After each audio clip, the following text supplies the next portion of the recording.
essa parte, principalmente do ex-presidente Jair Bolsonaro, né, fez aquele gracinha, ele sabe que está inelegível, ele sabe que a culpa da inelegibilidade, em grande parte, também foi por uma decisão enquanto Alexandre de Moraes era presidente do TSE, faz o gracejo da mesma forma, assim, né? Isso também além, é claro, de uma tentativa do próprio Alexandre de Moraes de deixar as coisas mais leves, também pode ser considerado que havia uma tentativa do presidente Jair Bolsonaro de demonstrar simpatia, de demonstrar leveza, até porque parte desse discurso todo dele foi feito para as redes sociais, né? Aproveitando que ele estava sendo televisionado, né? Eu acho que ali é um encontro de duas personalidades irônicas, cada um no seu estilo. Mais do que a descontração, eu diria que a estratégia do Alexandre de Moraes da ironia também deu muito certo. Acho que não é uma característica do Fux, não é uma característica do Fachin, talvez uma característica do Gilmar Mendes, mas o Alexandre certamente, talvez do Dino com certeza, mas certamente do Alexandre de Moraes, essa escolha da estratégia. O Barroso é mais galhofeiro externamente, né, digamos. Eu acho que no plenário do que no tribunal. O Alexandre de Moraes e o Dino realmente são casos à parte. E eu acho que essa ironia foi extremamente importante. O Bolsonaro, eu acho que o gracejo era uma forma de diminuir não apenas a tensão, mas também a condição, como você fez um histórico aí de tudo que ele falou, de toda a afronta, de toda a empávia. Eu lembro da CPI do Mensalão, se eu não me engano, né? do primeiro frente a frente entre o Roberto Jefferson e José Dirceu, e o Roberto Jefferson, de frente por Dirceu, falou exatamente isso, né? Cadê aquela empávia, aquela sua arrogância, cadê aquele homem altivo? É o que o Alexandre de Moraes poderia dizer para o Bolsonaro, né? Cadê aquela empávia, aquele cara aqui em cima do palanque me ameaça, me fala um monte de grosserias, me xinga. Cadê aquela autoridade, aquela capacidade de mobilização? Então, eu acho que pelo lado do Bolsonaro, o gracejo também foi uma forma de suavizar uma situação que realmente era muita exposição, né? Aquela pergunta, né? Clássica, quando o Alexandre de Moraes despeja todas aquelas frases ditas pelo Bolsonaro publicamente e ele não tendo como desmentir, porque tem coisas que foram ditas secretamente em reuniões e tem coisas que foram ditas publicamente para todo mundo ouvir. E ele simplesmente reconhece e pede desculpa, coloca tudo no desabafo, aquela conversa fora que você joga, tem uma descontração, tem um gracejo, mas não deixa de ser uma situação extremamente constrangedora, né, nesse aspecto. Então, eu acho que é isso. Acho que é um encontro de duas personalidades muito irônicas, mas num cenário em que o jogo está virado. Cláudio, eu dei uma introdução a respeito da situação do general Braga Neto. Ele está preso no Rio de Janeiro, né, num quartel, prisão preventiva, né, em meio porque todas aquelas investigações apontaram que ele teria um papel naquele plano que estava sendo organizado para, digamos, neutralizar autoridades da República, né? Eventualmente matar Alexandre de Moraes, Lula, Alckmin, impedir que eles os dois subissem a rampa do Palácio do Planalto. No próprio depoimento do réu delator Mauro Cid, o tenente-coronel Mauro Cid, ex-ajudante de ordens de Jair Bolsonaro, o Cid confirmou que recebeu de Braga Neto uma caixa de vinho com dinheiro dentro para que fosse entregue ao tenente-coronel Rafael Oliveira, que seria um dos membros, um dos kits pretos, Forças Especiais do Exército, um dos membros desse plano para monitorar e eventualmente neutralizar a cúpula da República. E aí o Braga Neto disse que ele negou veementemente. Eu vou até pedir para a gente colocar esse vídeo, né, porque o Braga Neto negou que tenha dado dinheiro para Mauro Cid entregar aos militares. Se a gente tiver aí, pode rodar. O senhor teria arrumado, supostamente vindo de alguém do agronegócio o dinheiro e teria entregue a ele, no próprio Alvorada, o dinheiro numa caixa de vinho para ele entregar a esses 2 militares. Isso não corresponde à realidade. O que tem de real aí, presidente, inclusive há um equívoco nesse ponto, porque o Cid mesmo conta que ele veio atrás de mim e perguntou se o PL podia arrumar algum dinheiro.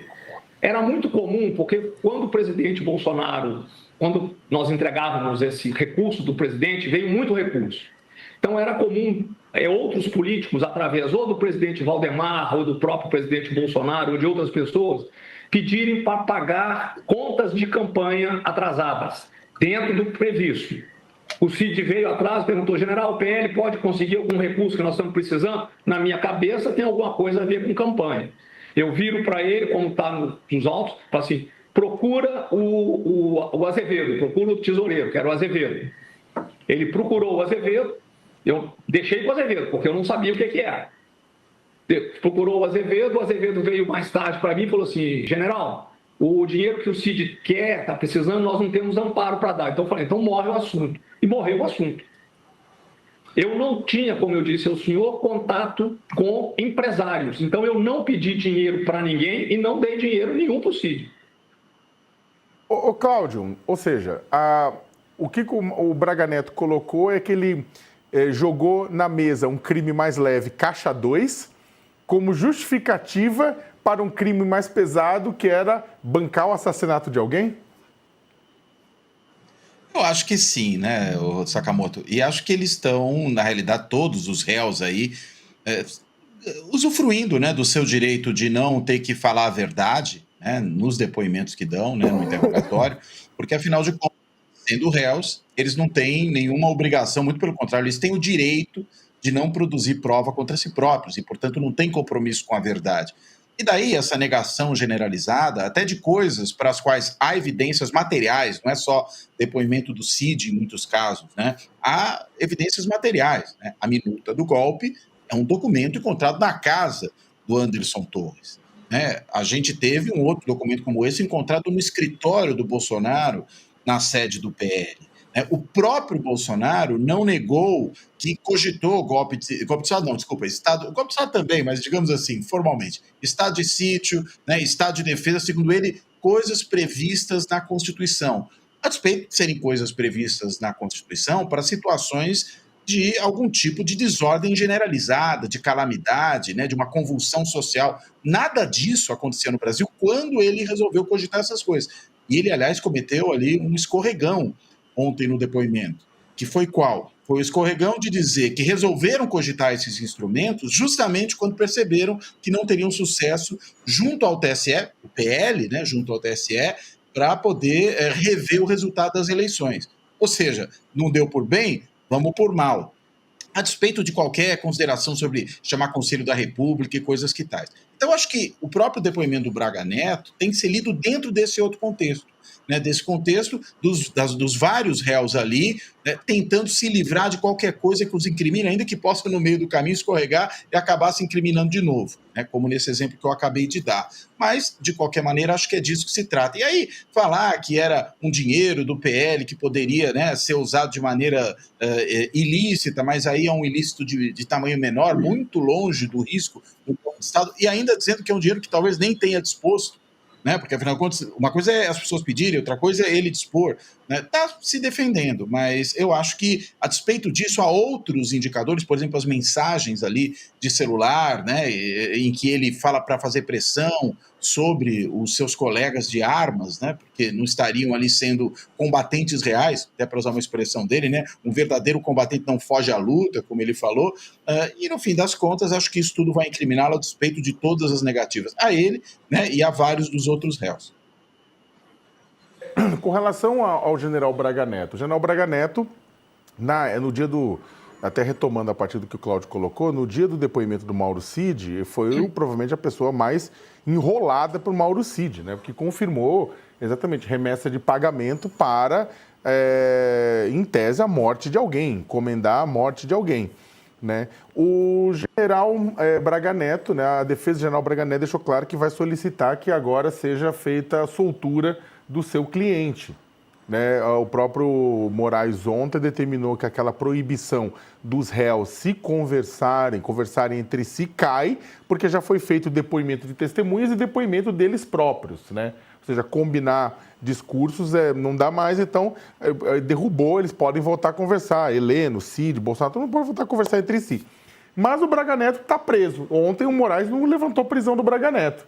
Né? Você acha que ele deve continuar preso, que a situação dele é mais complicada que os demais exatamente por conta daquilo que ele declarou? A gente também tinha relatado no início do programa, o Braga Neto negou, inclusive acho que ele tem um vídeo, até pedi para o pessoal passar, né, se possível, temos um vídeo, né, do próprio general Braga Neto